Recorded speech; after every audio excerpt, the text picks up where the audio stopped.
नमस्कार विद्यार्थियों, ऑनलाइन शिक्षण कार्यक्रम के तहत मैं डॉक्टर अनीता देवी, प्रधानाध्यापिका राजकीय बालिका हाई स्कूल चौपुरा गंगो सहारनपुर से पुनः एक बार आपके समक्ष उपस्थित हुई हूँ। आज का हमारा विषय है नागरिक शास्त्र और प्रकरण है स्वतंत्रता। स्वतंत्रता के प्रकरण में आज हम द्वितीय भाग पर चर्चा करेंगे। आइए जानते हैं। आज के प्रकरण से विद्यार्थियों आप स्वतंत्रता के सकारात्मक और नकारात्मक दोनों आयामों में अंतर की व्याख्या करने में समर्थ होंगे। दूसरा बिंदु है हानि सिद्धांत। यह समझ पाएंगे कि हानि सिद्धांत का क्या मतलब है। पिछले व्याख्यान में हमने चर्चा की थी स्वतंत्रता के नकारात्मक पक्ष पर।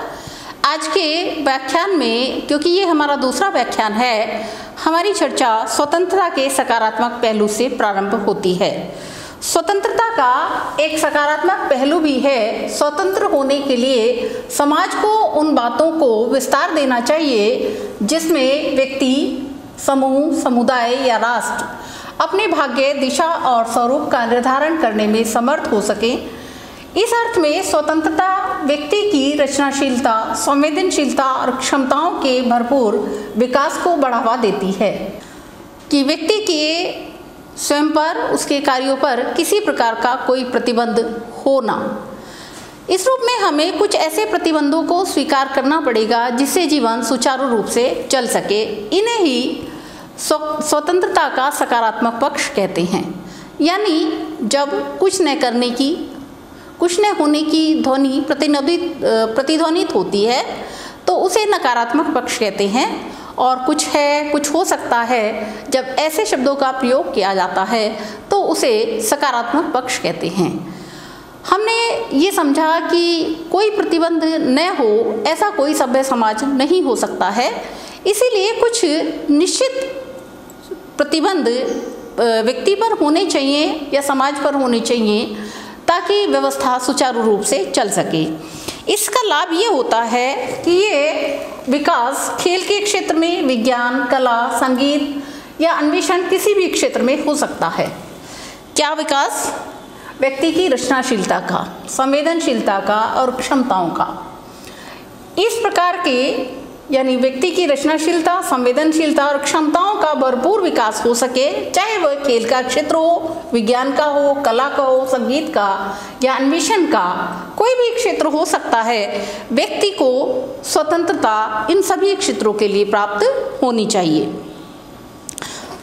स्वतंत्र समाज वह होता है जिसमें व्यक्ति अपने हित संवर्धन न्यूनतम प्रतिबंधों के बीच करने में समर्थ हो।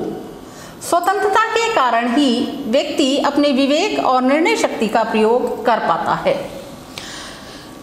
यहाँ हम इस बात पर चर्चा कर रहे हैं कि व्यक्ति पर प्रतिबंध हों किंतु वो बहुत कम हों, जिससे उसकी स्वाभाविक स्वतंत्रता भी नष्ट न हो और सामाजिक व्यवस्था में भी किसी प्रकार का व्यवधान उत्पन्न ना हो। स्वतंत्रता व्यक्ति को रहती है तभी वह अपने विवेक के अनुसार कार्य कर पाता है और निश्चित निर्णय लेने में सफल हो पाता है। हमने ये समझा कि प्रतिबंध किसी न किसी रूप में, किसी न किसी प्रकार से व्यक्ति पर या समाज पर होने चाहिए। अब हम ये समझेंगे कि आखिर हमें इन प्रतिबंधों की आवश्यकता क्यों पड़ती है। हमें प्रतिबंधों की आवश्यकता क्यों है? क्योंकि हम ऐसी दुनिया में नहीं रह सकते जिसमें कोई प्रतिबंध ही न हो।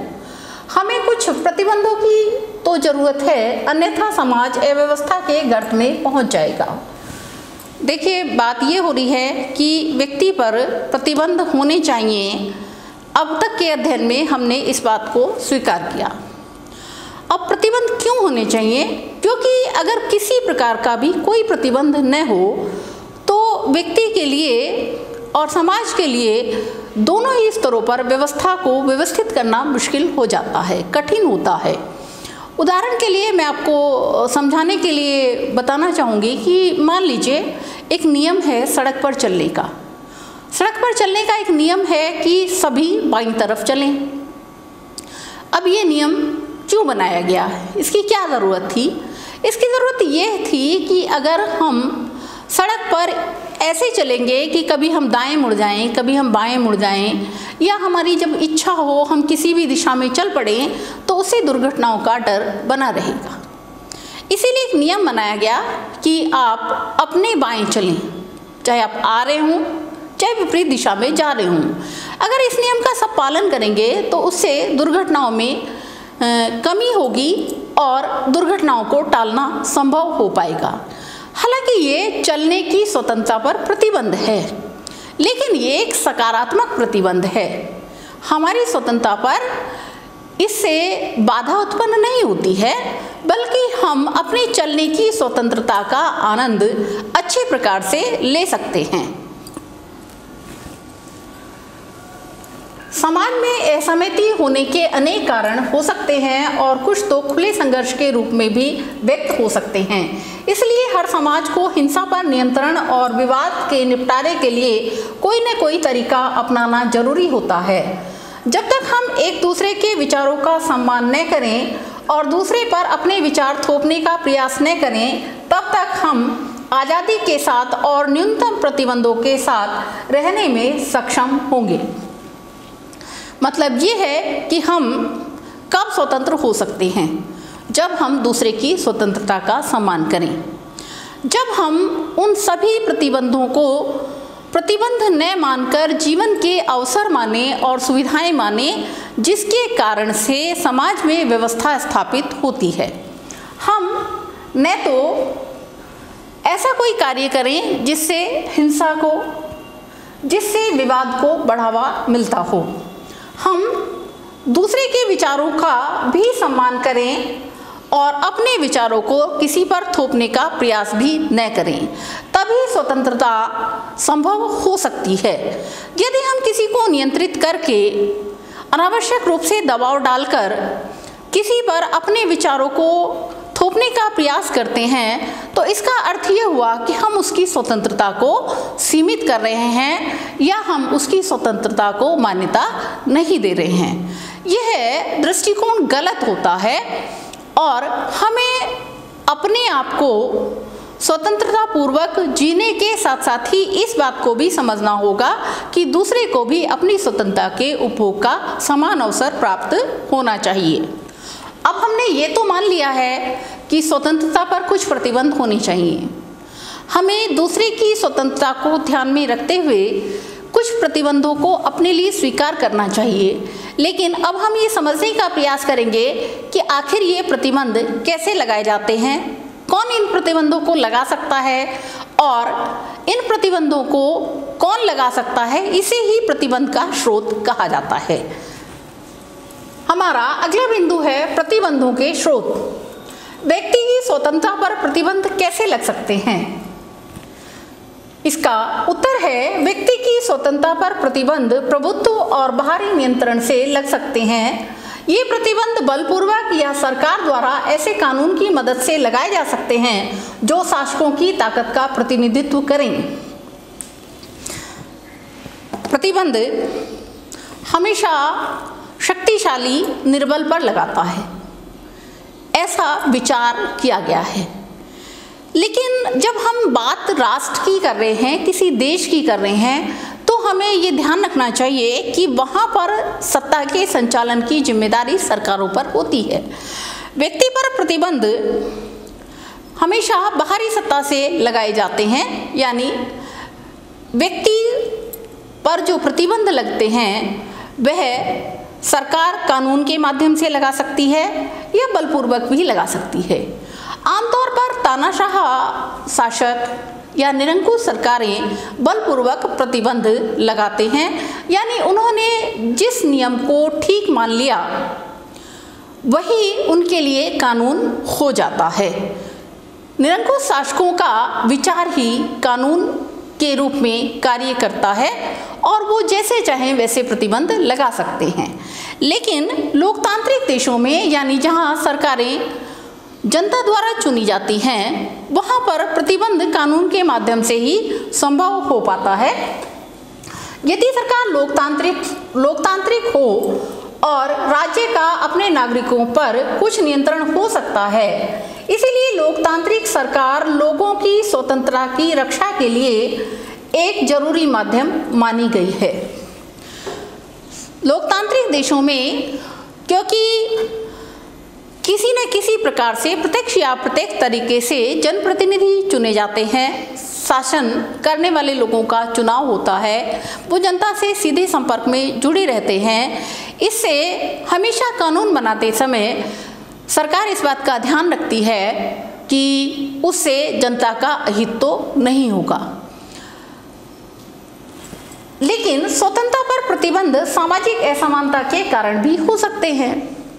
यानी प्रतिबंध सरकार तो लगा सकती है, लेकिन कभी कभी कुछ समाजों में ऐसे नियम, ऐसी व्यवस्थाएं प्रचलन में होती हैं जिसके कारण व्यक्ति समुदाय अन्य समुदायों पर या अन्य व्यक्तियों पर प्रतिबंध लगाते हैं।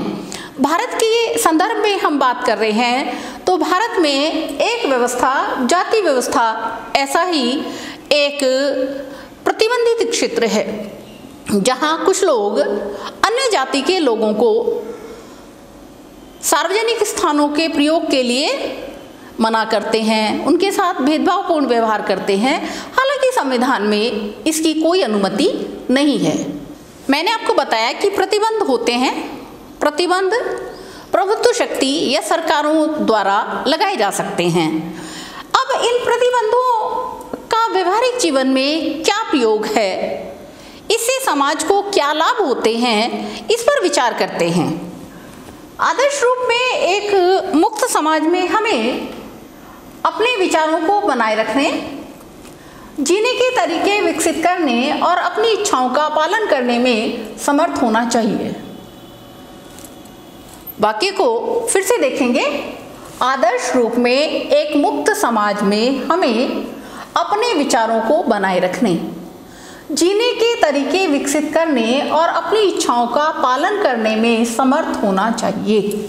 यानी हमारे जीवन, हमारी परिस्थितियाँ, हमारी राजनीतिक सामाजिक स्थिति ऐसी होनी चाहिए जिसमें हम मुक्त यानी स्वतंत्रता पूर्वक जीवन जी सके। हम जो सोचते हैं, हम किसी विषय पर जैसा दृष्टिकोण रखते हैं, उसकी हमें स्वतंत्रता होनी चाहिए। हम जैसे जीना चाहते हैं, हमारा जो भी दिनचर्या है, हमारा जो भी काम करने का ढंग है, वह स्वतंत्र हो, इसके लिए भी हमें कुछ प्रतिबंधों की आवश्यकता होती है। हालांकि ये प्रतिबंध स्वतंत्रता को सीमित नहीं करते। सवाल यह पहचानना है कि स्वतंत्रता पर कौन सा प्रतिबंध आवश्यक और औचित्यपूर्ण है और कौन सा नहीं। हमने कहा कि स्वतंत्रता पर जो व्यवस्था बनाए रखने के उद्देश्य से या स्वतंत्रता को जो प्रतिबंध सीमित नहीं करते हैं, उन्हें स्वीकार कर लेना चाहिए। अब बात ये हुई कि हम ये कैसे पहचाने कि कौन से प्रतिबंध उचित हैं यानी औचित्यपूर्ण हैं और कौन से नहीं हैं। इसका समाधान हम कैसे ढूंढेंगे?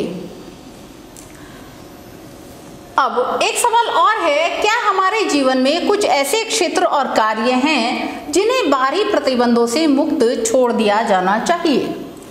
यानी सवाल ये है कि क्या स्वतंत्रता पर पूर्ण प्रतिबंध लगाया जाना चाहिए, या कुछ ऐसे क्षेत्र भी, ऐसे कार्य भी हो सकते हैं जिसका निर्णय व्यक्ति पर, समाज पर ही छोड़ दिया जाना चाहिए। ये भी विचारणीय प्रश्न है कि स्वतंत्रता पर प्रतिबंध औचित्यपूर्ण हो, वो सही हो, और स्वतंत्रता पर जो प्रतिबंध लग रहे हैं क्या वो जीवन के सभी क्षेत्रों में लगाए जाने चाहिए। इन सवालों का जवाब ढूंढने का प्रयास हम करेंगे। आज हमने जब इस प्रकरण का आरंभ किया था तो मैंने बताया था कि हमारे अध्ययन विषय का एक बिंदु है हानि सिद्धांत। इस सवाल का संतोषजनक जवाब पाने के लिए हमें प्रतिबंध, सीमा आरोपित करने की सक्षमता और उनके परिणामों से जुड़े मुद्दे पर ध्यान देना होगा। यानी प्रतिबंध की सीमा कितनी हो और उसके परिणामों से जुड़े हुए विषयों पर उसका क्या प्रभाव पड़ेगा, इस बात पर हमें विचार करना होगा, जिसे जॉन स्टुअर्ट मिल ने अपने निबंध ऑन लिबर्टी में बहुत प्रभावपूर्ण तरीके से उठाया है। जॉन स्टुअर्ट मिल एक राजनीतिक विचारक हैं और उनकी एक पुस्तक है जिसका पूरा नाम है एसेज ऑन लिबर्टी।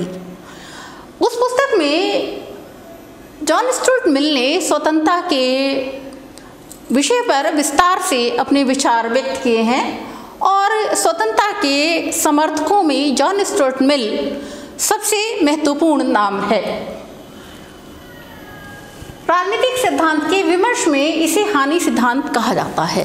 स्वतंत्रता के ऊपर क्या प्रतिबंध हों, इस पर विचार व्यक्त करते हुए जॉन स्टुअर्ट मिल ने एक सिद्धांत प्रतिपादित किया है और राजनीति शास्त्र में इस सिद्धांत को ही हानि सिद्धांत कहा जाता है।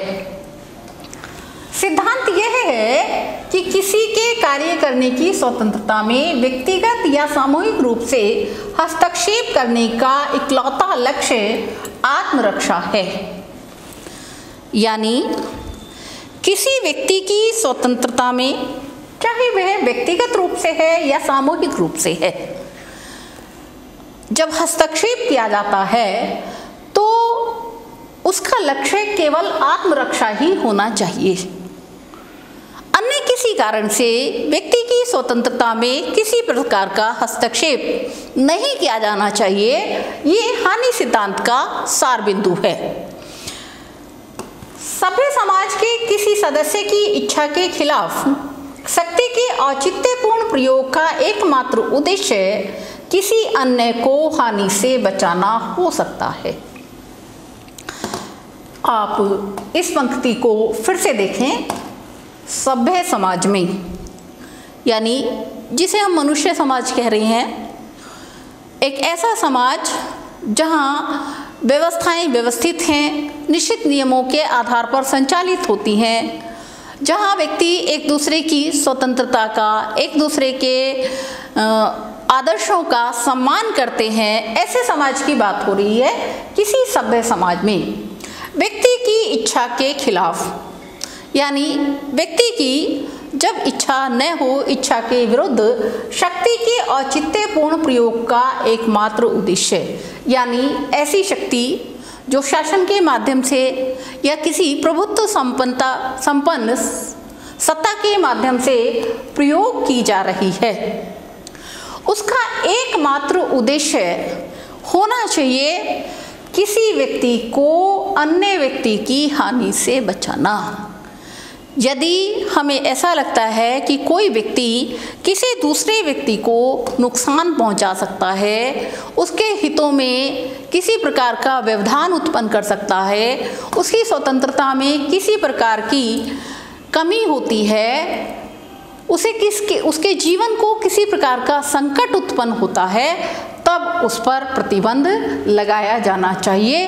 इसे आत्मरक्षा का सिद्धांत कहा जाएगा।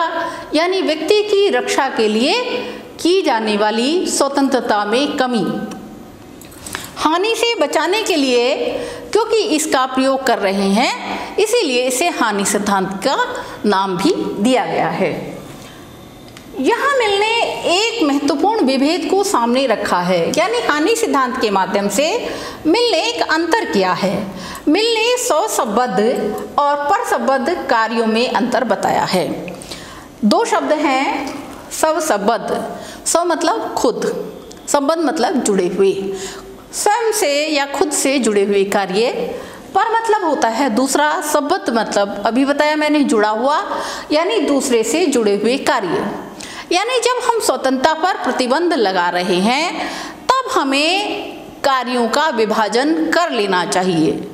जो व्यक्ति के व्यक्तिगत स्तर से जुड़े हुए कार्य हैं और जो दूसरों के हितों से जुड़े हुए कार्य हैं, यानी जो कार्य ऐसे हैं जिनका प्रभाव केवल एक व्यक्ति पर ही पड़ता है, और ऐसे कार्य जिनका प्रभाव व्यक्ति के अलावा समाज पर भी पड़ता है, ऐसे कार्यों में एक विभाजन करना चाहिए।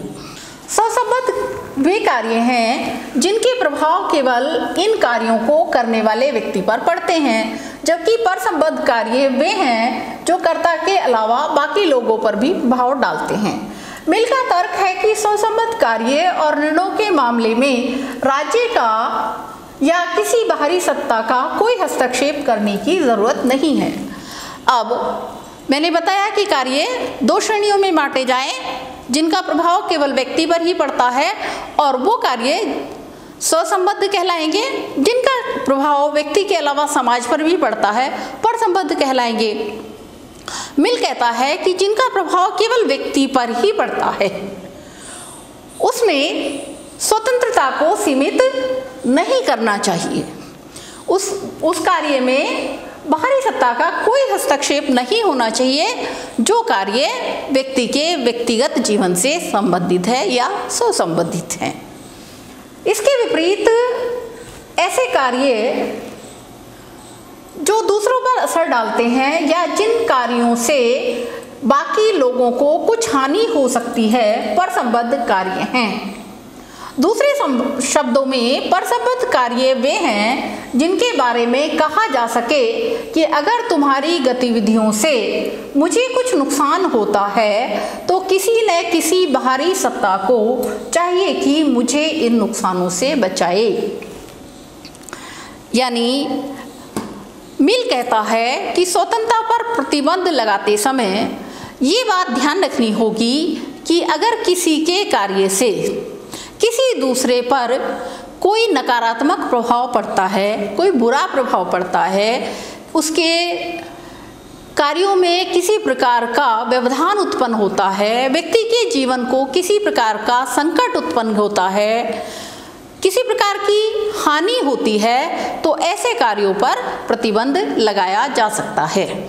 आप इस बात को ऐसे समझ सकते हैं कि आप कुछ काम कर रहे हैं, दूसरा व्यक्ति आता है और वो ये कहने का प्रयास करता है कि इस कार्य को ना करें, लेकिन फिर हमें ये पूछने का अधिकार है, भाई हमें तो कार्य करने की स्वतंत्रता है, हम ये कार्य क्यों ना करें। मान लीजिए हम कहीं खेल रहे हैं, मान लीजिए हम कुछ ऐसा काम कर रहे हैं जिसमें शोर हो रहा है, और अगर व्यक्ति ये कहता है कि भाई मेरे घर में कोई बीमार है, मेरे घर में कोई बच्चा पढ़ रहा है, मेरे घर में कोई ऐसा कार्य हो रहा है जिससे आपके कार्य से, आपके शोर मचाने से व्यवधान उत्पन्न होता है, तो हमें या तो सहज उस बात को स्वीकार कर लेना चाहिए और हम उस शोर मचाने को या व्यवधान उत्पन्न करने की गतिविधि को बंद कर दें। लेकिन अगर हम ऐसा नहीं करते हैं तब मिल कहता है क्योंकि इससे समाज के अन्य व्यक्तियों पर विपरीत प्रभाव पड़ रहा है, इसीलिए कार्य परसंबद्ध कार्यों की श्रेणी में आएगा। और ऐसे परसंबद्ध कार्यों से यदि किसी की स्वतंत्रता सीमित होती है, किसी को किसी प्रकार की हानि पहुंचती है, तो ऐसे कार्यों पर सत्ता द्वारा या प्रभुत्व शक्ति द्वारा प्रतिबंध लगाया जा सकता है। आज के इस व्याख्यान में इतना ही। हमने क्या सीखा? हमने सीखा स्वतंत्रता के सकारात्मक पक्ष को, हमने सीखा परसंबद्ध कार्य और स्वसंबद्ध कार्यों को, हमने सीखा हानि सिद्धांत को, हमने सीखा उन परिस्थितियों को जिसमें प्रतिबंध लगाए जा सकते हैं। तो अब हम ये जानने का प्रयास करेंगे कि आखिर हमने कितना सीख लिया है। उसका एक माध्यम होता है बच्चों, आप जानते हैं, प्रश्नावली। हम गृह कार्य के माध्यम से अपने इस ज्ञान को जानने का प्रयास करेंगे हमने क्या सीखा। आपके लिए गृह कार्य है, कुछ प्रश्न हैं यहाँ पर छोटे छोटे, आप उन्हें देखिए। प्रश्न नंबर 1, स्वतंत्रता के सकारात्मक और नकारात्मक दोनों आयामों में अंतर की व्याख्या कीजिए। आपकी सुविधा के लिए मैं फिर एक वाक्य में बता देती हूँ कि जिन कार्यों से हाँ करना चाहिए, हाँ होना चाहिए, ऐसा आभास होता है, ऐसा हमारा विचार होता है, उन्हें सकारात्मक कार्य कहते हैं। नहीं करना चाहिए, नहीं होना चाहिए, बंद कर देना चाहिए, उसे हम नकारात्मक पक्ष कहते हैं। तो स्वतंत्रता के सकारात्मक और नकारात्मक पक्ष दोनों आयामों में क्या अंतर है, उसकी आपको व्याख्या करनी है। प्रश्न नंबर 2 है, मिल के अनुसार स्वसंबद्ध और परसंबद्ध कार्यों को बताइए। मैंने व्याख्यान में बताया जो कार्य स्वयं से संबंधी है वे स्वसंबद्ध कार्य हैं, जो कार्य दूसरों से संबंधित हैं या जिन कार्यों का दूसरों पर प्रभाव पड़ता है वो परसंबद्ध कार्य हैं। उसी को आपको अपने विचारों में लिखना है। तीसरा प्रश्न है, कानून की न्यायोचित सीमा से आप क्या समझते हैं। मैंने आपको बताया जो कानून न्यायपूर्ण हो, जिससे किसी का अहित न हो, वही कानून व्यवहारिक हो, वह कानून न्याय संगत हो, उस कानून से हम अधिकतम समाज का भला कर सकें, ऐसे कानून को न्यायोचित कानून कहा जाता है। पाठ में आपने इस बिंदु को पढ़ा है, उसी को आपको उत्तर के रूप में लिखना है। और अंतिम चौथा प्रश्न है, हानि सिद्धांत क्या है। जॉन स्टुअर्ट मिल ने जो सिद्धांत स्वतंत्रता के संबंध में बताया है उस की बात हो रही है। एक मुख्य बिंदु के रूप में भी हानि सिद्धांत लिखा हुआ है, आपको उसी हानि सिद्धांत को लिखना है। फिर से हम अगले व्याख्यान में आपके समक्ष उपस्थित होंगे, तब तक के लिए धन्यवाद।